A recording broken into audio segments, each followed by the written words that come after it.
At 11:58 p.m. on July 23, 1945, Commander Eugene Fluckey stood in the conning tower of USS Barb, 950 yards off the coast of Karafuto, watching 8 men paddle toward Japanese territory in 2 rubber boats. 31 years old, 5 war patrols as captain, 17 ships destroyed. The Japanese had moved 400 trains along this coastal railway in the past month, carrying ammunition and troops south to defend against American invasion. Fluckey lowered his binoculars. The Barb had been on patrol for 45 days. During that time, his crew had fired the first submarine-launched rockets in naval history, destroying factories at Shari and Shikuka. They had bombarded coastal installations with deck guns, they had sunk cargo ships and patrol boats. But tonight's mission was different. Tonight, 8 unmarried sailors were rowing toward the Japanese homeland, carrying a 55-pound bomb and 3 batteries wired to a microswitch. Their objective was a railroad track 1,500 feet inland. Their window of opportunity was 90 minutes before dawn. Their escape plan was to run. No American combat troops had ever landed on the Japanese home islands. These 8 men would be the first. The Pacific War had lasted 3 years and 8 months. American submarines had sunk more than 1,200 Japanese ships. But submarines fought underwater. They launched torpedoes at vessels miles away. They dove deep when destroyers hunted them with depth charges. They did not send landing parties ashore.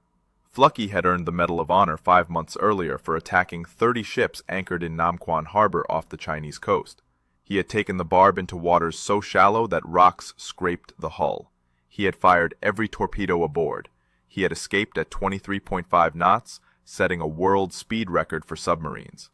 The Navy had given him a choice after that patrol: retire as a hero, or take the Barb on one final mission. Fluckey chose the mission. His reasoning was simple. Japan was preparing for invasion. American intelligence estimated that assault would cost 1 million casualties. Anything that disrupted Japanese supply lines saved American lives. The problem was finding targets. By July 1945, Japanese merchant shipping had collapsed. Convoy routes were abandoned. Cargo vessels hid in harbors. Destroyers stayed in port, waiting for the invasion that seemed inevitable. Submarines like the Barb were running out of ships to sink. But trains ran every day.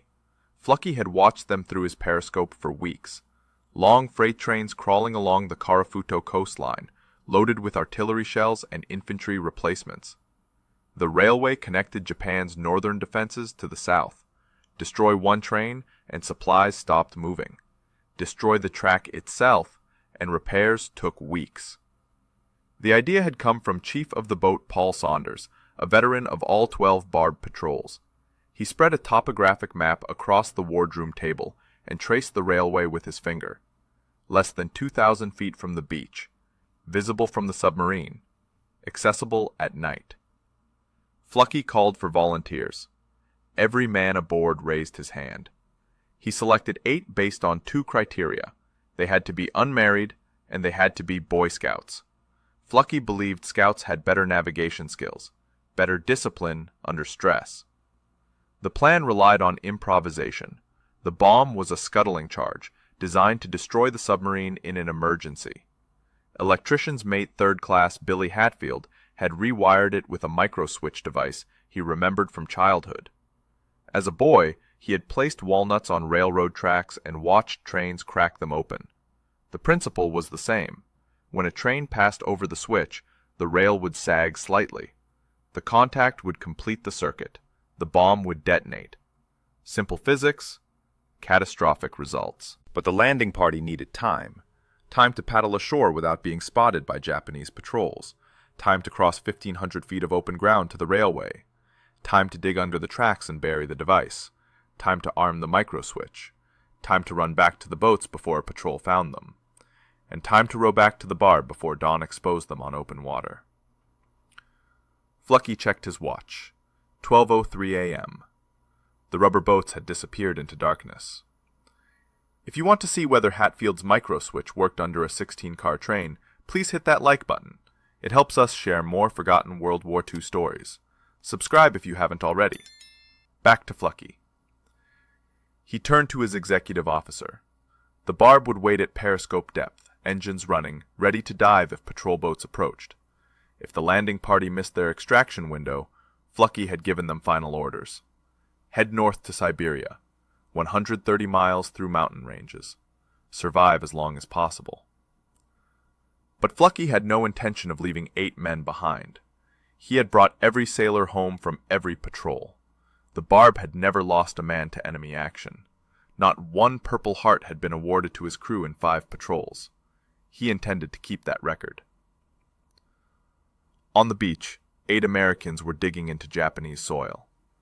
Lieutenant William Walker stepped onto Japanese sand at 12:07 a.m. Behind him, 7 sailors dragged 2 rubber boats up the beach and into the tree line. They worked in silence. No flashlights, no voices. Just the sound of boots on wet gravel and breathing. Walker was 24 years old. He had graduated from the Naval Academy 3 years earlier. This was his first war patrol, his first time ashore in enemy territory. His orders were simple. Plant the bomb, get back to the boats. Do not engage the enemy under any circumstances. The beach was narrower than expected. 30 feet of open sand, then a dense wall of pine trees. Beyond the trees, a drainage ditch. Beyond the ditch, a coastal road. Beyond the road, 1,500 feet of open ground leading to the railway. Billy Hatfield carried the bomb in a canvas bag. 55 pounds of explosives wired to 3 batteries and a micro switch. The device was crude but effective. The micro switch sat inside a pickle jar. When the train passed overhead, the rail would press down on the jar. The jar would compress the switch, the circuit would close, the batteries would send current to the detonator. Hatfield had tested the mechanism 3 times aboard the Barb. All 3 tests succeeded. But lab conditions were different from field conditions. Rain could short the circuit. Vibrations could trigger the switch prematurely. A Japanese patrol could spot them before the device was armed. The landing party moved through the trees in single file. Walker led. Hatfield followed with the bomb. 6 sailors spread out behind them, carrying shovels and wire cutters. They had studied aerial photographs of this section of coastline for 2 weeks. The railway ran parallel to the beach, roughly 2,000 feet inland. A dirt service road connected the tracks to the coastal highway. Japanese maintenance crews used that road to inspect the line every morning at dawn. Dawn was 90 minutes away. Walker checked his watch every 30 seconds. Time was the enemy now. Not Japanese soldiers, not patrol boats, just the rotation of the earth and the approach of daylight. They reached the drainage ditch at 12:15. The ditch was deeper than the photographs suggested. 6 feet deep, filled with 2 feet of water. Walker climbed down first. Cold water soaked through his boots. He crossed the ditch in 4 steps and pulled himself up the opposite bank. The coastal road was empty. No vehicles, no sentries, no lights from nearby buildings. The aerial photographs had shown a small fishing village half a mile south. Walker could see lights in that direction, faint yellow dots against the darkness, but the road itself was deserted. The landing party crossed in pairs. Walker waited until all 8 men were across, then signaled them forward. They moved low and fast, staying in the shadows near the tree line. The open ground between the road and the railway stretched ahead of them like a spotlight. This was the dangerous part. 1,500 feet of flat terrain with no cover. If a Japanese patrol spotted them, there was nowhere to hide. No trees, no buildings, just grass and rocks and moonlight. Walker made a decision. They would not cross as a group. Too visible. Too slow. Instead, they would split into 2 teams. Team 1 would cross first and secure the railway. Team 2 would wait at the tree line with the bomb. Once Team 1 signaled, Team 2 would cross with Hatfield. 3 sailors sprinted across the open ground. Walker watched them disappear into the darkness near the tracks. He counted to 60. No gunfire. No searchlights. No alarm. Team 1 had made it. Walker tapped Hatfield on the shoulder. They ran. The ground was rougher than it looked, rocks and divots hidden in tall grass. Hatfield stumbled twice but kept moving. The canvas bag bounced against his hip. Walker focused on the darkness ahead. Just keep running. Just reach the tracks. They covered 1,500 feet in 2 minutes. The railway was a single-track line running north to south along the coast. The rail sat on wooden ties embedded in gravel. Telegraph poles lined the eastern side of the track. The poles carried communication wires connecting coastal stations to inland command posts. Walker dropped to one knee beside the tracks. Hatfield set the bomb down and opened the canvas bag. The other sailors formed a perimeter, watching the approaches from north and south. No trains visible in either direction. No maintenance crews. No patrols. Hatfield pulled out the first shovel and began digging between two ties. The gravel was loose, easy to move. He cleared a space roughly 2 feet wide and 18 inches deep, big enough for the bomb, deep enough to hide the wiring. Another sailor joined him with a second shovel. They worked fast. Gravel flew. Sweat ran down their faces despite the cold night air. Walker kept checking his watch. 12:28, 12:31, 12:34. 56 minutes until dawn. Hatfield lowered the bomb into the hole. He positioned it carefully, making sure the detonator sat upright. Then he ran the wiring up through the gravel to the microswitch. The switch itself needed to rest directly under the rail. When the train passed over, the weight would compress the switch and complete the circuit. Simple in theory, deadly in practice. Hatfield placed the microswitch under the southern rail. He tested the positioning twice. The switch needed to sit flush against the bottom of the rail. Too much space, and the train would pass without triggering it. Too little space, and vibrations from an approaching train could set it off prematurely. He made his final adjustments at 12:41 a.m. The bomb was armed. Now they just needed a train. Walker gave the signal at 12:43 a.m. The landing party began covering their tracks. They smoothed the disturbed gravel with their hands. They scattered loose stones over the hole where the bomb sat buried. They brushed away footprints near the rails. The goal was invisibility. A Japanese maintenance crew inspecting the line at dawn should see nothing unusual. No disturbed earth, no exposed wiring, no signs that anyone had been near the tracks. Hatfield made one final check of the microswitch. The device rested snugly against the underside of the southern rail. The wiring ran from the switch down into the gravel hole where the bomb waited. Everything was in position. Everything was armed. They started back toward the beach at 12:47. The return trip felt longer, more exposed. The adrenaline that had carried them across the open ground was fading now, replaced by exhaustion and mounting tension. Every shadow looked like a sentry. Every sound suggested an approaching patrol. Walker kept the team moving fast. They crossed the 1,500 feet of open ground in 3 minutes. They reached the tree line without incident. They crossed the coastal road in pairs again, checking both directions before moving. Still no Japanese patrols. Still no vehicles on the road. Still no sign they had been detected. But dawn was coming. The eastern horizon was beginning to lighten. Not sunrise yet, just the first hint of gray creeping into the black sky. They had maybe 40 minutes before full daylight. The landing party reached the drainage ditch at 12:56. They crossed quickly, one man at a time. Cold water again, muddy banks. Then back into the pine trees moving toward the beach. Walker could see the ocean now through the trees. Dark water reflecting moonlight. And somewhere out there, 950 yards offshore, the barb waited at periscope depth. They reached the beach at 1:03 a.m. The 2 rubber boats sat hidden in the tree line where they had left them. The sailors dragged the boats down to the water's edge. Walker scanned the beach in both directions. Empty. No fishermen, no patrol boats, no searchlight sweeping the coastline. They pushed the boats into the surf at 1:05. 4 men per boat, paddles dipping into black water, pulling hard. The boats moved slowly at first, fighting the incoming tide. Then they cleared the surf line, and the paddling became easier, smoother, faster. Walker looked back at the beach. Already it was fading into darkness behind them. In a few hours, Japanese civilians would wake up in the fishing village. They would go about their morning routines. They would have no idea that 8 Americans had been ashore during the night.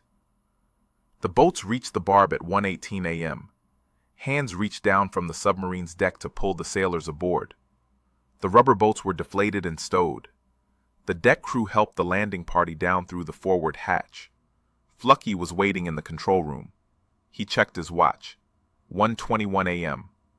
The landing party had been ashore for 71 minutes. Ahead of schedule. No injuries, no contact with enemy forces. The mission was proceeding exactly as planned. But the bomb had not detonated yet. Flucky ordered the barb to remain at periscope depth. They would wait offshore and monitor the railway. If a train triggered the device, they would hear the explosion from 2,000 yards away. If no train came, they would surface at dawn and abort the mission. The waiting began. 1:30 a.m. No explosion. 1:45 a.m. Still nothing. 2 a.m. Silence. The crew stood at their stations, listening. The control room was quiet except for the hum of electric motors and the occasional ping of the sonar. Every man aboard knew what was happening. 8 sailors had planted a bomb on a Japanese railway. Now they were waiting to see if a train would hit it. Fluky stood at the periscope, watching the coastline. He could see lights from the fishing village. He could see the dark line of the railway running parallel to the beach. But he could not see the bomb, could not see the microswitch, could not see whether the device was still armed or whether something had gone wrong. Submarine warfare was a game of patience. Hours of boredom interrupted by minutes of terror. Fluky had spent 5 patrols learning that lesson. He had learned to wait, to trust his crew, to trust his equipment, to trust the plan. But this was different. This time, the barb was not hunting. The barb was waiting. Waiting for a train. Waiting for a Japanese locomotive engineer to follow his scheduled route. Waiting for 55 pounds of explosives to do what they were designed to do. 2:15 a.m. The eastern sky was definitely lighter now. Not dawn yet, but close, maybe 20 minutes away. 2:25 a.m. Still no train. 2:32 a.m. Fluky was about to order the barb to withdraw when the sonar operator reported a contact. Surface contact. Moving south along the coast. Speed approximately 30 miles per hour. It was not a ship. The radar confirmed it. The contact was on land. Following the railway. Moving steadily toward the position where the bomb waited. It was a train. Fluky pressed his eye to the periscope eyepiece and waited. The train appeared as a dark silhouette against the lightening sky. Fluky could see it through the periscope. A single locomotive pulling freight cars south along the coastal railway. The engineer was maintaining speed, roughly 30 miles per hour. Standard pace for a supply train on this route. 2:37 a.m. The train was 4 miles north of the bomb. 2:40 a.m. 3 miles. 2:42 a.m. 2 miles. The control room was silent except for mechanical sounds. Motors humming. Sonar pinging. Men breathing. Every sailor aboard the barb was thinking the same thing. Would the microswitch work? Would the train trigger it? Or would the device fail and leave 55 pounds of American explosives buried under a Japanese railway? Fluky kept his eye pressed to the periscope. He could see the locomotive now. Black smoke trailing from the stack. Headlight cutting through the pre-dawn darkness. The train was moving steadily. No signs of slowing. No indication the engineer suspected anything unusual. 2:45 a.m. 1 mile from the bomb. The sonar operator counted down the distance based on the train's speed and position. Half a mile. Quarter mile. The train was approaching the exact section of track where Hatfield had buried the device. Fluky held his breath. At 2:47 a.m., the eastern sky turned white. The explosion lit up the coastline like a magnesium flare. A column of flame shot upward from the railway, climbing 200 feet into the air. The locomotive's boiler detonated. Superheated steam and burning coal erupted in all directions. The explosion was so bright that Flucky had to pull back from the periscope for a moment. When he looked again, debris was still falling. The locomotive had disintegrated. The front half was simply gone, vaporized by the combined force of the bomb and the boiler explosion. The rear section of the engine tumbled forward, driven by momentum, and plowed into the wreckage ahead of it. The freight cars followed in sequence. Car 1 crashed into the destroyed locomotive and accordion folded. Car 2 climbed up and over Car 1, then rolled sideways off the tracks. Car 3 hit Car 2 and flipped completely over. Cars 4 through 8 piled into the growing mass of twisted metal. Cars 9 through 16 derailed in succession, each one adding to the chaos. The entire train came apart in less than 10 seconds. A mushroom cloud of smoke rose above the wreckage, black smoke mixing with white steam, flames spreading through the wreckage as cargo caught fire. The explosion had thrown locomotive parts across a 200-foot radius, pieces of steel plating, sections of wheel assembly, fragments of the boiler. Flucky watched through the periscope as the smoke cloud expanded. He could see fires burning in multiple locations along the derailment site. The train had been carrying ammunition. Secondary explosions rippled through the wreckage as shells cooked off in the heat. The sound reached the barb 8 seconds after the flash, a deep, rumbling boom that resonated through the submarine's hull, then a series of smaller explosions as the ammunition continued to detonate. The crew felt the shockwave through the water, not strong enough to damage the submarine, but strong enough to confirm what they had just witnessed. Billy Hatfield's microswitch had worked exactly as designed. 55 pounds of explosives had destroyed a 16-car Japanese supply train. The locomotive was scrap metal. The freight cars were kindling. The railway itself was buried under tons of wreckage. Japanese repair crews would need weeks to clear the debris and rebuild the damaged section of track. And the barb's landing party had done it with a pickle jar and 3 batteries. Flucky continued watching through the periscope. He could see lights coming on in the fishing village to the south, Japanese civilians emerging from their homes, looking north toward the explosion, pointing at the smoke and flames. Within minutes, emergency crews would arrive. Fire brigades, military police, railway officials. They would find the wreckage. They would count the dead. They would begin asking questions about how an entire train had exploded on a supposedly secure railway line. But they would not find evidence of the bomb. The explosion had destroyed the device completely. The microswitch was vaporized. The wiring was scattered across 200 feet of debris. The pickle jar was glass fragments buried in gravel. All they would find was a crater under the tracks and a destroyed train. The Japanese would assume it was a boiler explosion, a mechanical failure, poor maintenance, bad coal. Any explanation except the truth, that 8 American sailors had walked onto Japanese soil, planted a bomb, and walked away. Fluky stepped back from the periscope and turned to his executive officer. Time to leave. Japanese patrol boats would be scrambling from the naval base at Otomari. Search aircraft would launch at dawn. The barb needed to be gone before either arrived. But first, one detail remained. Every man who had been part of the landing party would receive recognition. Fluky would see to that personally. Letters of commendation, service medals, official documentation of their achievement. The Navy needed to know what these 8 sailors had accomplished. Future submarine commanders needed to study this operation. Future landing parties needed to learn from this success, because this was not just a destroyed train. This was proof that submarines could operate beyond their traditional role.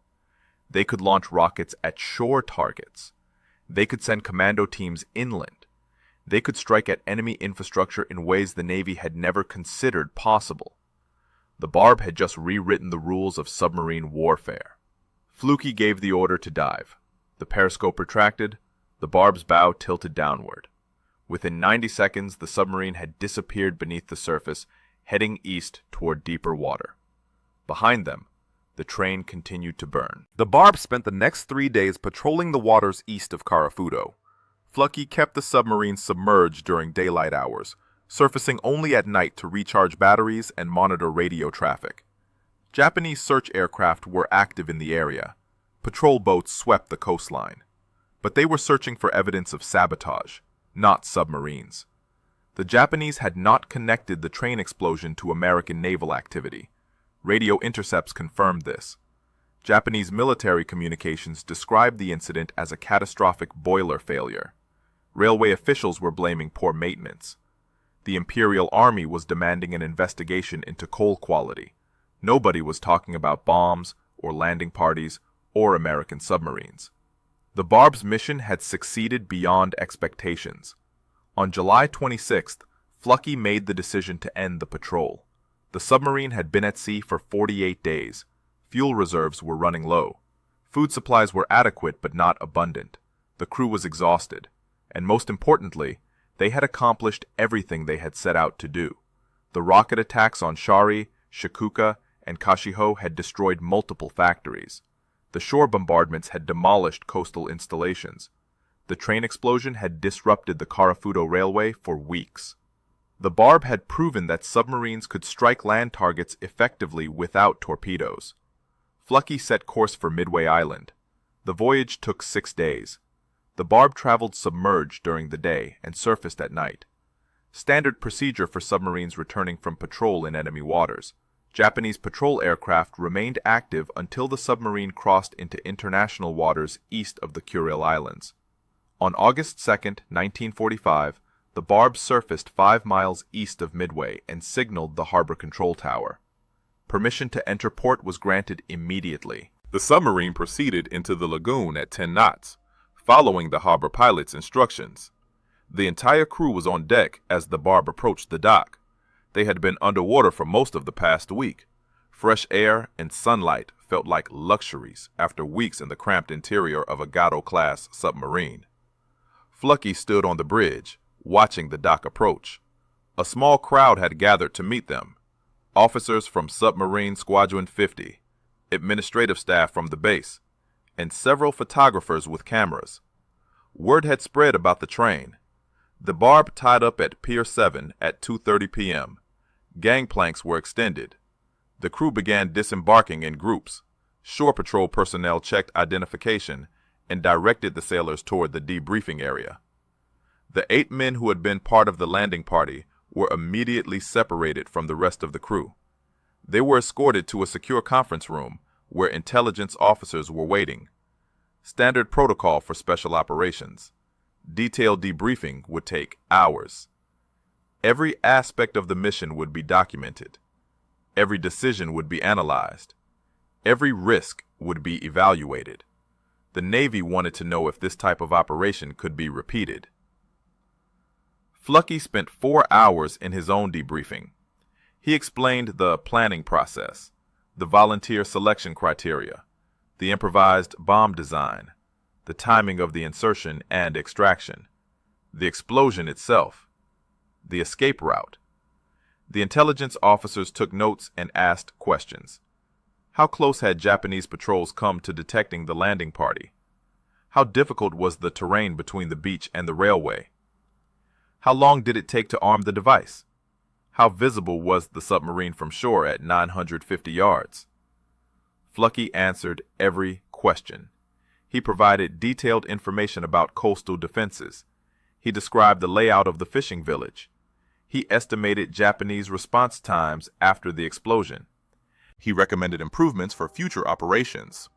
The debriefers were particularly interested in the microswitch design. Billy Hatfield was brought into the conference room to explain the device. He drew diagrams showing the wiring configuration. He described how the pickle jar housed the switch. He explained why the pressure from a train would compress the jar and close the circuit. The Navy wanted to know if other submarine crews could replicate this technology. Hatfield confirmed they could. The components were simple. Scuttling charges were standard equipment on all submarines. Batteries were abundant. Microswitches could be obtained through supply channels. The only requirement was someone with electrical knowledge to wire it correctly. The debriefing ended at 6:45 p.m. Flucky and the landing party were released with orders to report back the following morning for additional questioning. They walked out of the conference room into the warm midway evening. A crowd of sailors had gathered outside the building. Word had spread through the base about what the Barb had accomplished.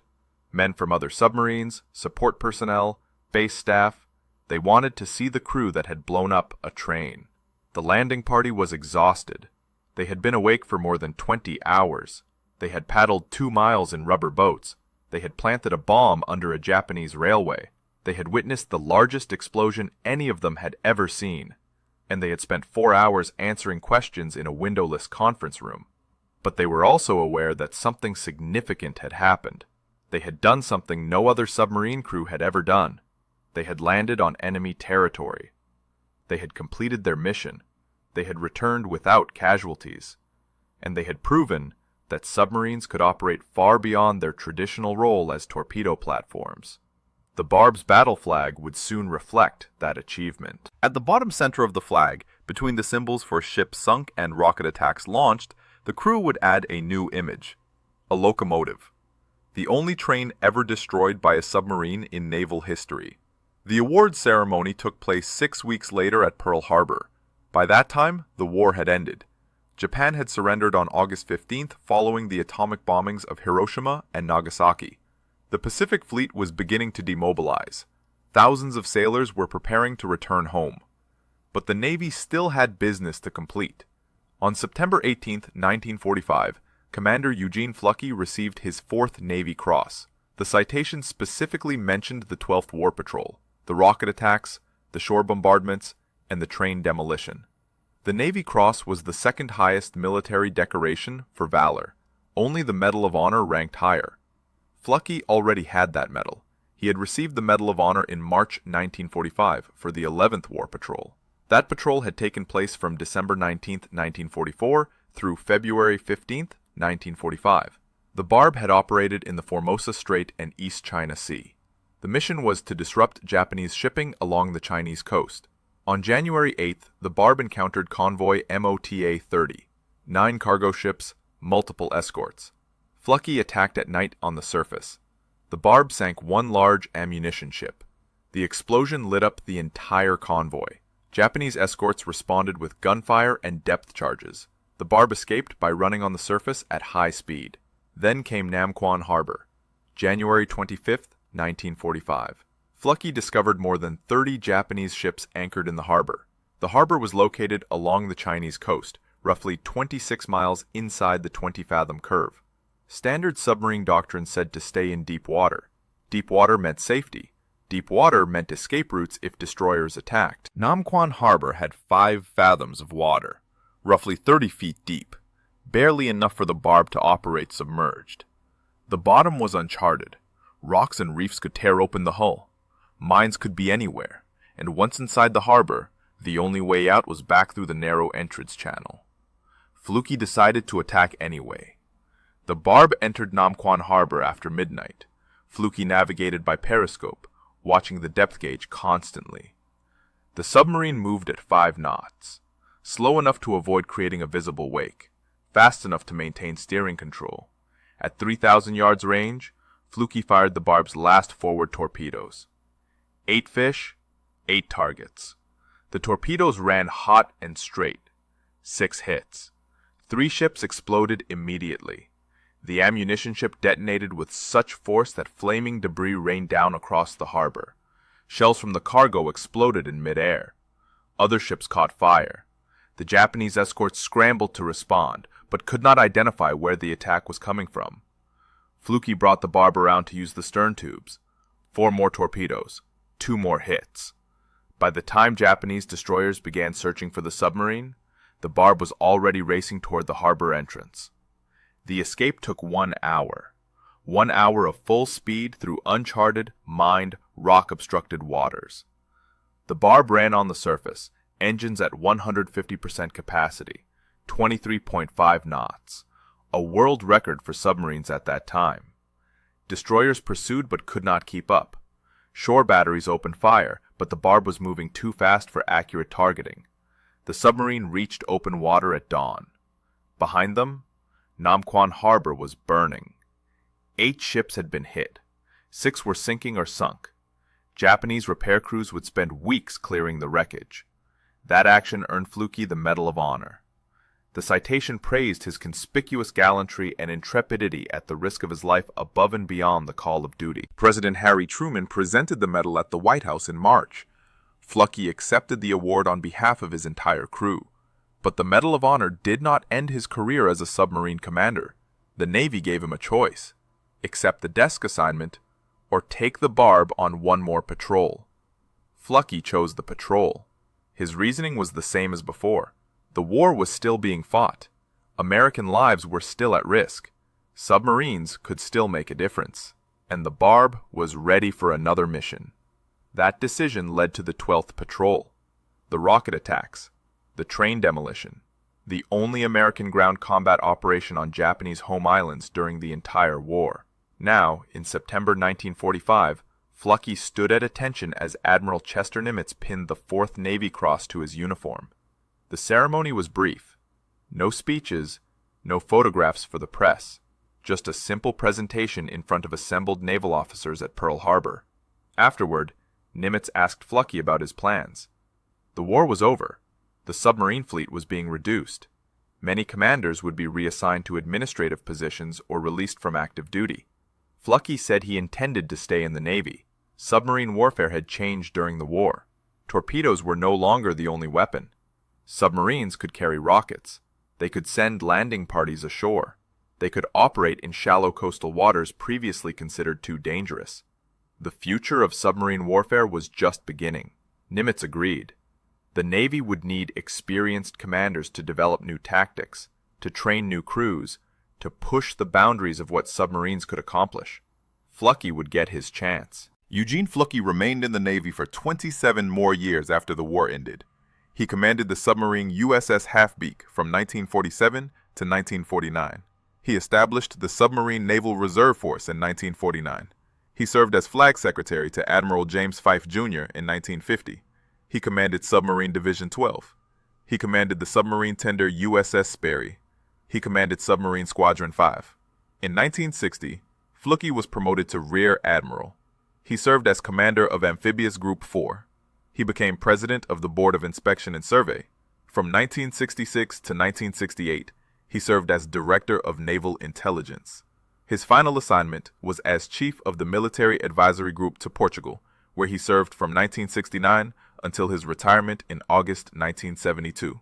37 years of active duty. 5 war patrols as a submarine commander. 1 Medal of Honor. 4 Navy Crosses. 2 Silver Stars. The Legion of Merit. The Bronze Star. Presidential Unit Citations. Navy Unit Commendations. And a record that would stand for decades. The USS Barb was officially credited with sinking 17 enemy vessels totaling 96,628 tons during World War II. That total included the Japanese aircraft carrier Unyo, sunk on September 17, 1944. The Barb ranked 4th among all American submarines for total tonnage destroyed. Only USS Flasher, USS Rasher, and USS Tang had higher totals. But the Barb's achievement went beyond numbers. The submarine had pioneered new tactics that changed how the Navy thought about submarine warfare. Surface attacks at night, shallow water harbor raids, rocket bombardments of shore targets, and commando operations on enemy territory. Each of these tactics had been considered too risky before Fluky demonstrated they could work. Other submarine commanders began adopting these methods. By late 1945, several submarines were equipped with rocket launchers. Plans were being developed for more landing operations on Japanese coastal positions. The atomic bombs ended the war before those plans could be implemented, but the groundwork had been laid. The Cold War would see submarines evolve even further. Nuclear power, ballistic missiles, guided cruise missiles. All of these developments built on the foundation that submarines like the Barb had established. Submarines were no longer just torpedo platforms. They were strategic weapons capable of projecting power far inland. The 8 sailors who had been part of the landing party returned to civilian life after the war. Most of them never spoke publicly about what they had done. The mission remained classified for several years. By the time the details were declassified, the men had moved on with their lives. They had families, careers. responsibilities that had nothing to do with planting bombs on Japanese railways. Billy Hatfield, the electrician who had designed the microswitch, returned to his home state and worked as an electrical contractor for 40 years. He rarely mentioned his Navy service. When asked about the war, he would say he had served on submarines, nothing more. The train explosion was just one night among many nights spent at sea. Paul Saunders, the chief of the boat who had suggested the train operation, stayed in the Navy for another decade. He served on multiple submarines during the late 1940s and early 1950s. He retired as a chief petty officer in 1955.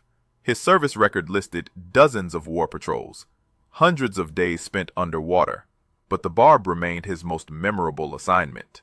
Lieutenant William Walker, who had led the landing party ashore, left the Navy in 1946. He attended law school under the GI Bill. He practiced law in California for 30 years. He occasionally attended submarine reunions where veterans gathered to remember their wartime service.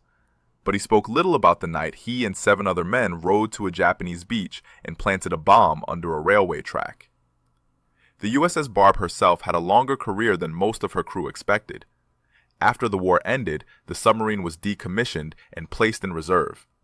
In 1954, she was transferred to the Italian Navy as part of the Mutual Defense Assistance Program. The Italians renamed her Enrico Tozzoli. She served the Italian Navy for 18 years. In 1972, the submarine was sold for scrap. The price was approximately $100,000. Admiral Fluckey later said that if the crew had known the Barb was being scrapped, they would have bought her themselves and brought her back to the United States as a museum ship. The Barb's battle flag survived. It is now displayed at the Submarine Force Library and Museum in Groton, Connecticut. The flag shows the symbols of 17 ships sunk, multiple rocket attacks, shore bombardments, and at the bottom center, a locomotive. Visitors to the museum can see the flag and learn the story behind that unusual symbol. In 2020, the Secretary of the Navy announced that a future Virginia-class submarine would be named USS Barb. The new submarine, designated SSN 804, will carry on the legacy of the original. The name will remind future generations of sailors what one submarine and one determined crew accomplished during 12 war patrols in the Pacific. But the most remarkable statistic about the USS Barb had nothing to do with ships sunk or tonnage destroyed. In 5 war patrols under Eugene Fluckey's command, the Barb suffered 0 casualties. Not one man wounded in combat. Not one man lost to enemy action. Not a single Purple Heart awarded to any crew member during Fluckey's command. This was not luck. This was leadership. Fluckey believed that aggressive tactics saved lives. Submarines that waited passively for targets put themselves at risk. Submarines that attacked decisively and retreated quickly survived. The Barb proved that theory across 5 war patrols and 48 combat actions. The crew trusted Fluckey because he made calculated decisions. He studied intelligence reports. He analyzed enemy patrol patterns. He planned escape routes before launching attacks. And he never asked his men to take risks he would not take himself. That trust created an environment where innovation thrived. Billy Hatfield felt comfortable suggesting a microswitch design based on childhood memories. Paul Saunders felt empowered to propose landing parties on enemy beaches. The entire crew volunteered for dangerous missions because they believed their commander would bring them home. And he did. Every single time. The legacy of the USS Barb extends beyond the ship sunk and the train destroyed. The submarine demonstrated that small crews with limited resources could accomplish extraordinary things when properly led and properly motivated. The 8-man landing party that went ashore at Karafuto was not composed of elite special forces. They were ordinary sailors, electricians, torpedo men, engine room personnel. Men who volunteered because they wanted to contribute to something larger than themselves. That spirit defined the submarine service during World War II. More than 50 American submarines were lost during the war. 3,500 submariners died in combat. The casualty rate among submarine crews was the highest of any branch of the American military. Roughly 22% of submariners who went to sea never came home. But those who did come home had changed the course of the war. American submarines sank more than 1,200 Japanese merchant ships. They destroyed 30% of Japan's navy. They disrupted supply lines across the entire Pacific. They forced Japan to divert destroyers and aircraft to anti-submarine patrols instead of offensive operations. The USS Barb's contribution to that effort was significant but not unique. Dozens of other submarines conducted equally dangerous patrols. Hundreds of other submarine commanders made equally bold decisions. Thousands of other submariners served with equal dedication. What made the Barb memorable was the train. That single operation captured the imagination of the Navy and the American public. A submarine that planted a bomb and destroyed a locomotive became a symbol of American ingenuity and determination. The story was told and retold. It appeared in newspaper articles. It was included in Navy training materials. It became part of submarine service legend. Eugene Fluckey understood the symbolic value of that achievement. He made sure the landing party received proper recognition. He documented every detail of the operation for future commanders to study. He advocated for new tactics and new equipment that would allow submarines to operate even more effectively. And he spent the rest of his career pushing the boundaries of what submarines could accomplish. Fluckey died on June 28, 2007, at the age of 93. He was buried at the United States Naval Academy Cemetery in Annapolis, Maryland. His gravestone lists his rank, his service dates, and his decorations. But it does not mention the train. It does not need to. Everyone who served in submarines knows the story. The USS Barb's 12th War Patrol lasted 55 days. The submarine traveled more than 10,000 miles. The crew fired 72 rockets at Japanese shore targets. They sank multiple patrol boats and cargo vessels. They bombarded coastal installations. And they sent 8 men ashore to plant a bomb under a railway track. That bomb detonated at 2:47 a.m. on July 23, 1945. The explosion destroyed 16 railroad cars and killed approximately 150 Japanese soldiers and railway workers. The damage to the track disrupted Japanese supply operations for 3 weeks. The psychological impact lasted much longer. Japan surrendered 3 weeks after the train explosion. The atomic bombs were the immediate cause, but the cumulative effect of 3 years of submarine warfare had already crippled Japan's ability to continue fighting. Ships could not move supplies. Factories could not obtain raw materials. Troops could not receive reinforcements. The submarine blockade had slowly strangled the Japanese war effort. The USS Barb was one small part of that larger campaign, but on one night in July 1945, 8 American sailors did something no one had done before. They landed on Japanese territory. They planted a bomb. They destroyed a train. And they came home. If this story moved you the way it moved us, do me a favor. Hit that like button. Every single like tells YouTube to show this story to more people who need to hear it. Hit subscribe and turn on notifications. We're rescuing forgotten stories from dusty archives every single day. Stories about submariners and sailors who saved lives with rockets, improvised bombs, and incredible courage. Real people, real heroism that deserves to be remembered. Drop a comment right now and tell us where you're watching from. Are you watching from the United States? United Kingdom? Canada? Australia? Somewhere else? Our community stretches across the entire world. You're not just a viewer, you're part of keeping these memories alive. Tell us your location. Tell us if someone in your family served in World War II. We would love to hear their stories. Just let us know you're here.